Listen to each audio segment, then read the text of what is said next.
अस्सलाम वालेकुम नाजरीन, उम्मीद है आप लोग खैरियत से होंगे। नाजरीन, आजकल कोई भी दिन ऐसा नहीं गुजरता कोई इंटरेस्टिंग डेवलपमेंट ना हो। और कुछ नहीं तो ट्रंप ही हमें इंगेज किए रखता है। लेकिन अभी ट्रंप पर तो मैं बाद में आता हूँ। जो हमारे हमसाए में हो रहा है वो बड़ी अहम डेवलपमेंट हो रही है और हमारे लिए ख़ास तौर पे तशवीशनाक भी है। वो क्या डेवलपमेंट हो रही है कि यूएई यानी कि मुत्तहदा अरब अमारात और इंडिया कोई एक दिफाई मुआहदे की तरफ जा रहे हैं।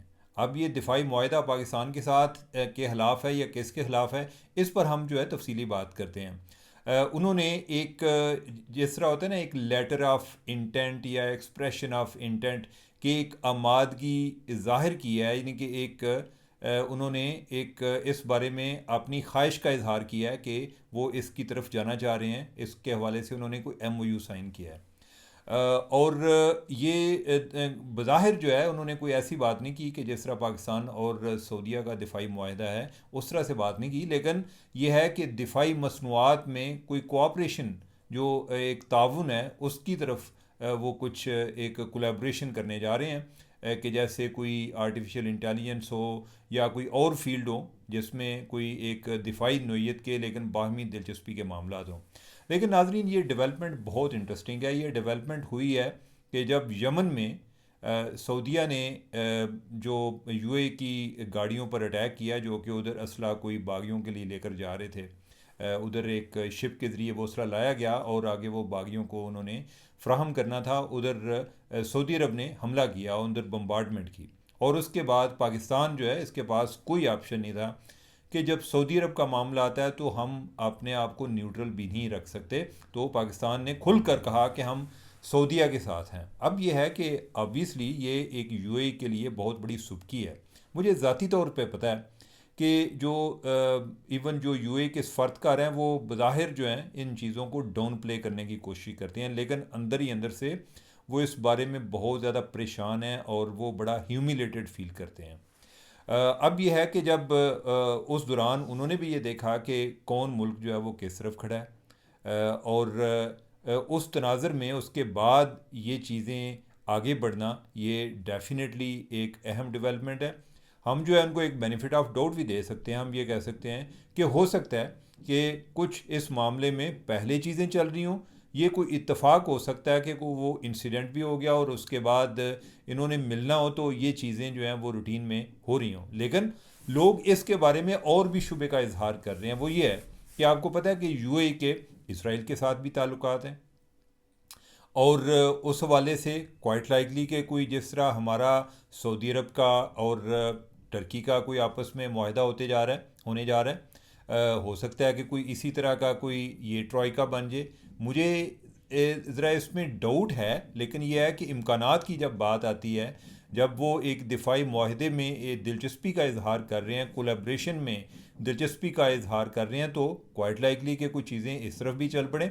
और जिस दुनिया में हम रह रहे हैं ये दुनिया ऐसी है कि कोई पता नहीं चलता कि जिस तरह से तेज़ी से डेवलपमेंट हो रही होती हैं हमारे इर्द गिर्द जो डेवलपमेंट्स हो रही हैं। लेकिन इन द मीन वाइल ये है कि पाकिस्तान के जो दिफाई जो एक्सपोर्ट है उसके हवाले से मुख्तलिफ ममालिक दिलचस्पी का इजहार कर रहे हैं। आज भी एक रॉयटर्स ने स्टोरी की है। रॉयटर्स एक बड़ी मुस्तनद एक बैन अवी एक न्यूज़ एजेंसी है और उनकी स्टोरी आई है कुछ दिन पहले। उनकी एक स्टोरी आई थी जिसमें उन्होंने कुछ जिक्र किया था ये जो सऊदीया और टर्की का और पाकिस्तान का जो दिफाई मुआहदा है इसके बारे में जो स्टोरी ब्रेक की थी वो भी रॉयटर्स ने की थी। और अभी जो स्टोरी आई है उसमें उन्होंने कहा कि पाकिस्तान के मुख्तलिफ ममालिक के साथ चीज़ें चल रही हैं दिफा के हवाले से, कोई जो एक डिफेंस एक्सपोर्ट के हवाले से। तो उसमें जिस साइड पर सबसे अहम डेवलपमेंट हो रही है या हम उनको फ्राहम करने जा रहे हैं वो है बांग्लादेश। अब ये भी एक बड़ी एक इंटरेस्टिंग डेवलपमेंट है इस सेंस में है कि ऑब्वियसली अब जो है बांग्लादेश उन हथियारों में इंटरेस्टेड है कि जिन हथियारों के ज़रिए हमने इंडिया को यानी कि इंडिया को एक क्या कहते हैं हम्बल किया या इंडिया को शिकस्त दी। अब वो चाहते हैं कि हमारे पास भी वो हथियार हों ताकि एक तो पाकिस्तान जो है वो उनको चलाने में भी हेल्प करेगा। पाकिस्तान जो है ना बड़ी एक पैकेज डील करता है। पाकिस्तान ये कहता है कि भाई असी तो असला भी देंगे, हम जो है आपको ट्रेनर भी देंगे, हम आपको एडवाइज़र भी देंगे, हम आपके साथ जंगी मशक़ें भी करेंगे, यानी कि मतलब ये है कि ਤੁਹਾਨੂੰ पूरा ਜਿਹੜਾ है ना ਅਸੀਂ ट्रेन करके आवांगे और ताकि आप जो है आपकी जो कैपेसिटी है वो उतनी हो जाए जितनी हमारी है। तो ये इस तरह का जो जॉइंट पैकेज है ना वो हर मुल्क ऑफर नहीं कर रहा होता जिनके पास असला होता है। इवन जो अफ्रीकन कंट्रीज़ हैं वो पाकिस्तान के साथ जो एक हमारी दफाई मसनूआत में दिलचस्पी का इजहार कर रहे हैं, उसकी एक वजह ये भी है। हमारी जो JF-17 है, जो जहाज़ हैं उनकी मसनूआत में उनकी प्रोडक्शन में कोई 2027 में इजाफा होने जा रहा है। यानी कि ये है कि हमारे पास आर्डर बहुत ज़्यादा आ रहे हैं, तो उस लिहाज से जो यानी कि हमें प्रोडक्शन अपनी बढ़ाएंगे तो उससे हम जो है ना आर्डर की अपनी जो नीड्स हैं, जो आर्डर रिक्वायरमेंट्स हैं वो हम फुलफ़िल कर पाएंगे। तो ओवरऑल ये एक दिफाई मामलात में बहुत ही अजीब व करीब सा सीन बन रहा है पूरी दुनिया में और हमारे खित्ते में। और जो हमारे अलाइंसेस हैं वो भी यानी क्वाइट लाइकली हम तो ये तवक्को कर रहे थे कि हो सकता है कि UAE वाले भी हमारे साथ आएँ। ऐन मुमकिन है कि वो इस बारे में तैयार भी हो, लेकिन जो आजकल सऊदी अरब का और UAE के मामलात हैं उसमें सऊदी अरब क्वाइट लाइकली उसने वीटो कर दिया। मैं अंदाज़ा लगा रहा हूँ, मुझे मेरे पास इंफॉर्मेशन नहीं है इस हवाले से, लेकिन यह है कि नाजरीन एक और अहम डेवलपमेंट है, अहम चीज़ है कि UAE के हवाले से पाकिस्तान का एक कंसर्न रहा है। यानी कि हम पहले भी बात करते आए हैं कि जो रॉ के स्लीपर सेल हैं UAE में, जहाँ से जो पाकिस्तानी रिक्रूट किए जाते हैं लेबर के लोग, जो मुख्तलिफ जो एक रॉ के ऑपरेशन हैं पाकिस्तान में उनमें इस्तेमाल हुए हैं, बाज़ का अनवेटिंगली हुए हैं कि उन्हें ख़ुद नहीं आइडिया कि वो क्या काम करने जा रहे हैं। तो यानी कि वो पाकिस्तान अपनी पूरी कोशिश के बावजूद वो उनको उधर से हटा नहीं सका। तो डेफिनेटली एक पाकिस्तान का कंसर्न जो है इस हवाले से भी मौजूद है। तो लेट्स सी, यानी कि आप चीज़ें देखते रहें, बस ये है कि आपने आंखें खोली रखना है, यानी कि जागते रहना, सड़ते नहीं रहना। देखते हैं कि ओवरऑल हम किस दुनिया में ज़िंदा हैं। मैंने अगले दिन भी आपको कहा था कि हम जो है एक बड़े इंटरेस्टिंग टाइम में ज़िंदा हैं कि हमारे सामने हिस्ट्री बन रही है, हमारे सामने जो है ना अलाइंसेस का मेक और ब्रेक हो रहा है।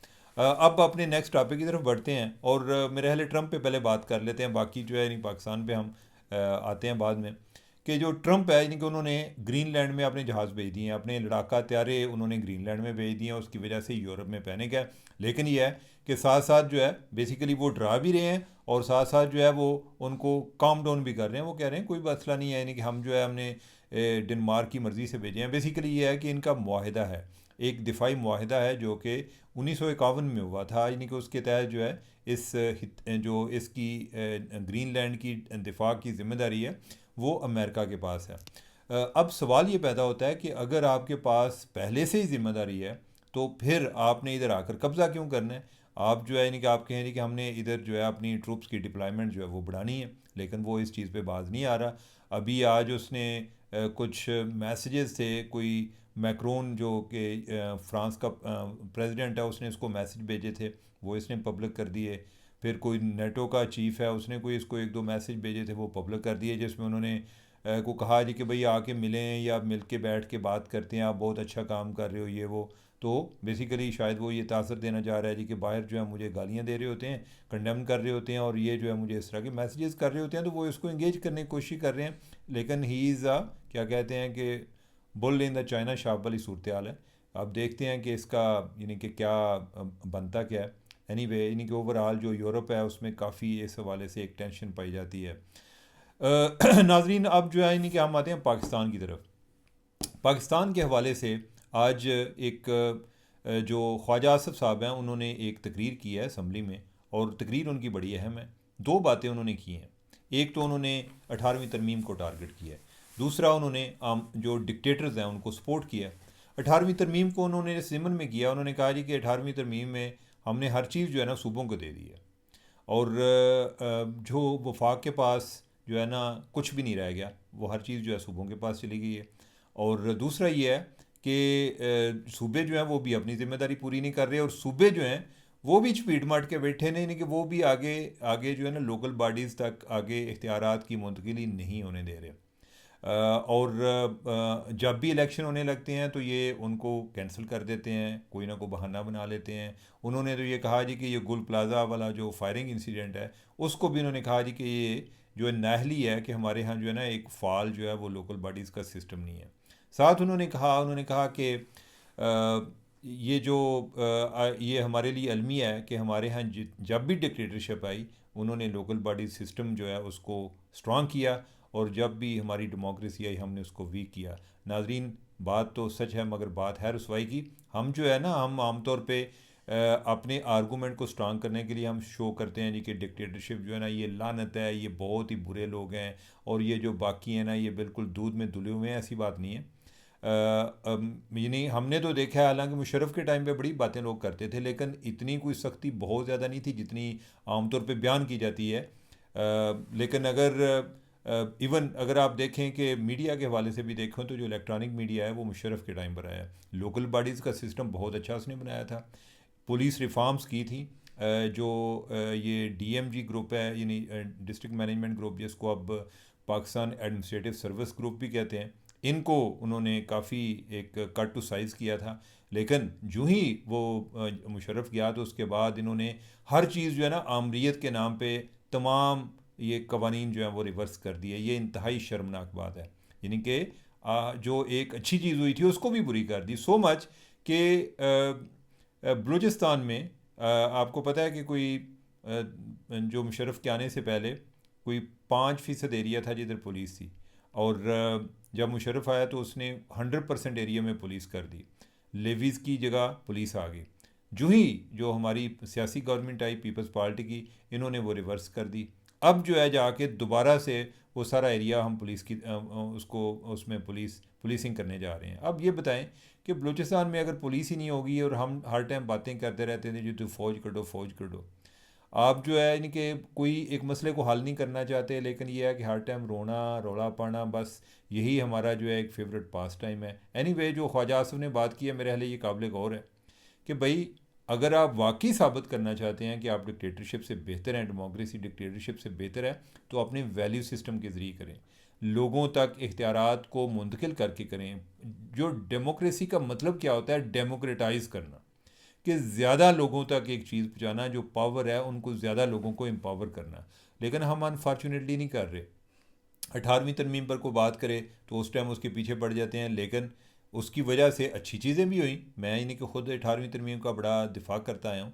लेकिन यह है कि अगर उसमें कोई किसी जगह पर प्रॉब्लम आ रहा है उसकी वजह से, तो उसको आप अमेंडमेंट करके उसको ठीक कर लेना चाहिए। ये तो कोई ऐसा इशू नहीं है। लेकिन यह है कि ना हम जो है यानी कि उस तरफ आते हैं, ना हम लोकल बॉडी सिस्टम की तरफ आते हैं, और फिर जब सूबों की बात होती है तो हमें उस पर भी इतराज़ होता है।